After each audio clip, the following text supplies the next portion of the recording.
ഇത് Maruti Swift Dzire ആണ്. അപ്പോൾ ഈ വണ്ടി ലീക്കായിട്ട് വന്നിട്ടില്ല. എൻജിൻ ലീക്കാന്ന് പറഞ്ഞിട്ടാണ് കസ്റ്റമർ കൊടുത്തിട്ടുള്ളത്.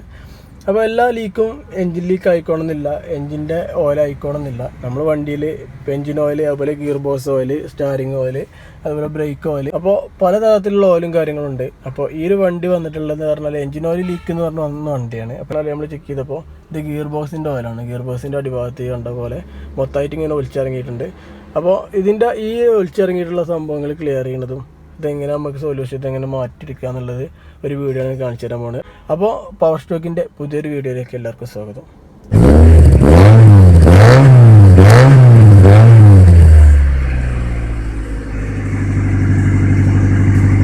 നമ്മൾ ചെക്ക് ചെയ്ത് കഴിഞ്ഞപ്പോൾ എൻജിൻ ഭാഗത്ത് ഓയിൽ ലീക്കും കാര്യങ്ങളൊന്നും കാണുന്നില്ല. നമ്മൾ ഗിയർ ബോക്സിൻ്റെ ഈ ഒരു ഭാഗത്തോടെ ഇങ്ങനെ ഓയിൽ ഒലിച്ചതായി കാണുന്നുണ്ട്. കേട്ടോ, ഇതിൽ ഗിയർ ബോക്സ് ലീക്ക് പറയുമ്പോൾ റൈറ്റ് സൈഡിലുള്ള ആക്സിലിൻ്റെ സീലാട്ടോ. ഇത് കണ്ടോ, ഈ കാണുന്ന സീല് അതാണ് ലീക്ക്.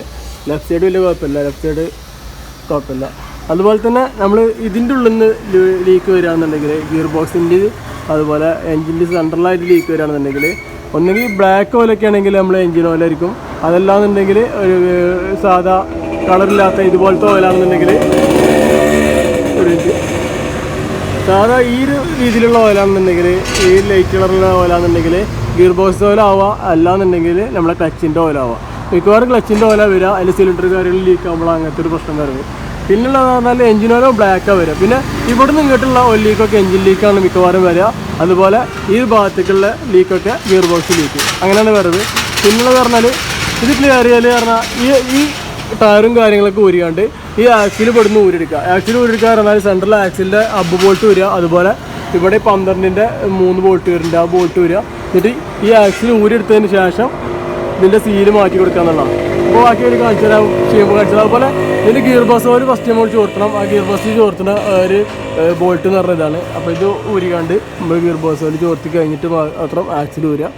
ആക്സിൽ വെച്ചിട്ട് സീല് മാറ്റി കൊടുക്കുക. അപ്പോൾ ഗിയർ ബോക്സിൻ്റെ ഓയിലൊക്കെ ചോർത്തിയിട്ട് ബോൾട്ട് ടൈറ്റ് ചെയ്ത് വെച്ചിട്ടുള്ളതാണ്. അപ്പോൾ നമ്മൾ ഇത് അയക്കേണ്ട തിരിച്ച് ഒഴിക്കേണ്ട ഓയിലാവുകൊണ്ട് നമ്മളെ ഒരു ക്യാനൊക്കെ നല്ലപോലെ എടുത്ത് മാറ്റി വെക്കുക എന്നുള്ളതാണ്. പിന്നെ അതിൽ ഓയിൽ ഒഴിക്കുന്നത് എട്ട് എന്ന് പറഞ്ഞത് കേട്ടോ, മോൾ ഭാഗത്തായിട്ട് അപ്പോൾ ശ്രദ്ധിക്കുക. പിന്നുള്ളത് പറഞ്ഞാൽ ഇതിൻ്റെ ഈ ഭാഗങ്ങളൊക്കെ അയച്ചെടുത്തു, അതായത് ആക്സിലിൻ്റെ അവിടെ ഞെട്ടും കാര്യങ്ങളൊക്കെ അയച്ചെടുത്തിട്ട് ആക്സിലിൻ്റെ ഇവിടെ വരുന്ന 12 കാര്യങ്ങളൊക്കെ അയച്ചെടുത്തു. ഇത് റിങ്ങോടെ അയച്ച് റിങ് വൺ സൈഡൊക്കെ ടൈക്കുക. ഈ ഭാഗം നമുക്ക് ബോക്സ് ഇടാൻ കുറച്ച് ബുദ്ധിമുട്ടാണ്, അപ്പോൾ റിങ് ഇട്ട് അയച്ചാൽ മതി. എന്നിട്ട് ആക്സിൽ നമ്മൾ തിക്കെടുക്കുക. അപ്പോൾ ആക്സിലും കാര്യങ്ങളൊക്കെ മാറ്റി വെച്ചിട്ട് നമ്മൾ പിന്നെ ഈ സൈലൻസറിൻ്റെ ഈ ഒരു ഭാഗം അയച്ചെടുത്തിട്ടുണ്ട്. അതായത് ഇവിടേക്ക് വരുന്ന കണക്ഷൻ, ബാക്ക് സൈഡിലേക്ക് വരുന്ന കണക്ഷൻ ഒരു ഇതെങ്കിൽ ഗിയർ ബോക്സ് ഇറക്കുന്ന ടൈമിലൊക്കെ അയച്ചെടുത്തിട്ടുള്ള കുറേ വീഡിയോയിൽ കാണിച്ചു തന്നിട്ടുണ്ട്. ആ ഒരു ഭാഗമാണ്. എന്നാൽ ഈ ബൗണ്ടേഷൻ അയക്കേണ്ട ആവശ്യം വരുന്നില്ല. നമ്മളിതിങ്ങനെ തിക്കിയെടുത്തുകൊണ്ട് ഫിറ്റ് ചെയ്യലും അതുപോലെ ഒരു സൈഡിലേക്ക് ചെരിച്ച് വെച്ചുകൊണ്ട് ഇവിടെ അമർത്തി കൊടുത്താലും സെറ്റാക്കുക. അതെല്ലാം നിങ്ങൾക്ക് അങ്ങനെ കഴിയണില്ല എന്നുണ്ടെങ്കിൽ ഈ ബൗണ്ടേഷൻ്റെ ഈ ഭാഗം അയച്ചെടുത്തുകൊണ്ട് ചെയ്യാവുന്ന കേട്ടോ. അപ്പോൾ ഇതിലിപ്പോൾ എന്താ പറഞ്ഞാൽ നമ്മളൊരു ഈ ഒരു ഭാഗം നമ്മൾ ഫിറ്റ് ചെയ്യുന്ന ടൈമിൽ ഒരു ഭാഗം അമർത്തുമ്പോൾ മറ്റുള്ള ഭാഗം പൊന്തി വരും. അപ്പോൾ ഈ സീല് രണ്ട് സൈഡ് ഒരേപോലെ അമർത്താൻ കുറച്ച് ബുദ്ധിമുട്ടാവും. അപ്പോൾ ഇങ്ങനത്തെ കേസ് വരുമ്പോൾ ഇതിൽ പറഞ്ഞാൽ നമുക്ക് ഈ സൈഡിൽ കയറ്റിയാണ്ട് ഇതിൻ്റെ ഓപ്പോസിറ്റ് സൈഡ് അമർത്തുമ്പോൾ ഈ ഒരു ഭാഗം പൊന്തുന്ന ഒരു കേസ് വരില്ല. കാരണം ഇതുമ്പോൾ തടഞ്ഞു നിൽക്കും, ഈ ബൗണ്ടേഷൻ്റെ ഒരു ഭാഗത്ത് തടഞ്ഞു നിൽക്കും. അപ്പോൾ ഇങ്ങനെ കയറ്റുന്നതാവും നല്ലത്. പിന്നെ ഇത് തിക്കെടുക്കാറ് തിക്കി വെച്ചിട്ടുള്ള കേട്ടോ, അതിന് ഏകദേശം കാണിച്ചു തരാം എങ്ങനെയാണെന്നുള്ളത്. ഇതുണ്ടോ, ഇതുപോലെ ലിവർ ഇട്ടാണ്ട് ജസ്റ്റ് ഇതിൽ വെച്ചാണ്ട് ഇങ്ങനെ തിക്കാൻ മതി കേട്ടോ. തിക്കാൽ ഇത് പോരുന്നുള്ളതാണ്, തിക്കി വെച്ചിട്ടുള്ളതാണ്. ഇത് കാണിച്ചാൽ ഊരി കാണിച്ചാൽ ജസ്റ്റ് ഇത് എങ്ങനെയാണെന്നുള്ളത്. ഇതുണ്ടോ, ഇതിൻ്റെ ഉള്ളിലത്തെ അവസ്ഥ പറയുമ്പോൾ ഇതുപോലെ ഒരു ബയറിങ് കാണാം. അതിനകത്ത് ഇതാണ് അതിൻ്റെ സീല് വരുന്നത്. അപ്പോൾ രണ്ട് സൈഡിലും വെവ്വേറെ സീലാട്ടോ. ഈ സൈഡിൽ മാറ്റിൻ്റെ ചെറിയ സീലാണ് വരിക. അപ്പോൾ റൈറ്റ് സൈഡിലാണ് വലിയ സീല് വരുന്നത്.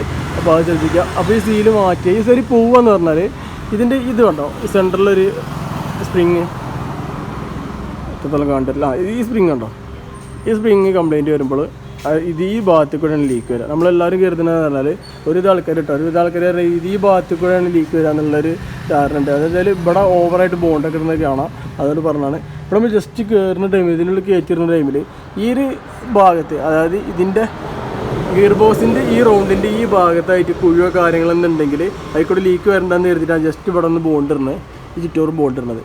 അപ്പോൾ കംപ്ലയിൻറ്റ് വരിക പറഞ്ഞാൽ നമ്മൾ ഈ ഒരു ഭാഗത്ത് അധികം കംപ്ലയിൻറ്റ് കേട്ടോ, ഫീൽഡ് ഉൾഭാഗത്ത് കേട്ടോ.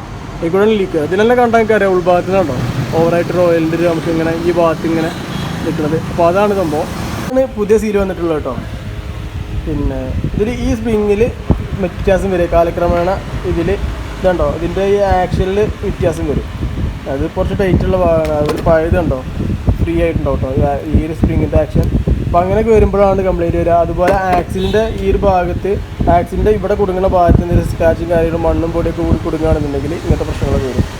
അപ്പോൾ ഈ ഒരു ഭാഗം പക്കയായിട്ട് ക്ലീൻ ചെയ്ത് കണ്ട് ഇത് കയറ്റി വെക്കാം കേട്ടോ. കുറച്ച് ചെറുതായിട്ട് ബോണ്ടിട്ടുള്ളത് ഇതിൽ.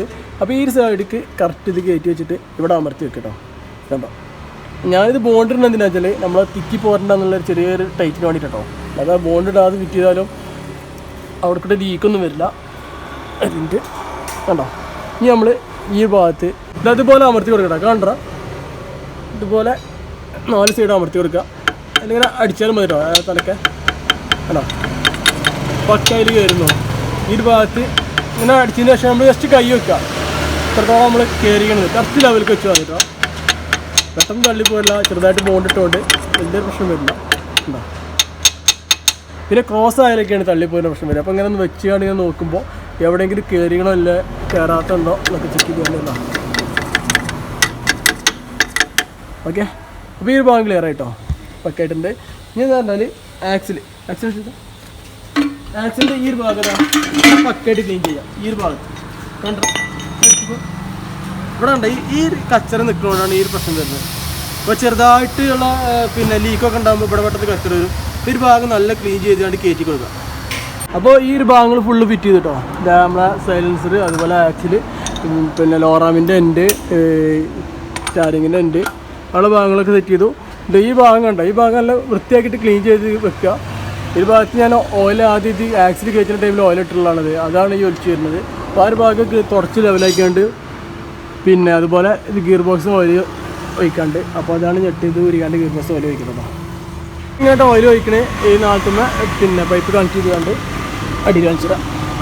ഇത് കണ്ടോ, ഇങ്ങോട്ട് ഓയിൽ ഒഴിക്കുന്നത്. അപ്പോൾ അത് ഓയിൽ ഒഴിച്ച് കഴിഞ്ഞിട്ടുള്ളതാണ്. എന്നിട്ട് ഇത് വലിച്ചെടുക്കുക.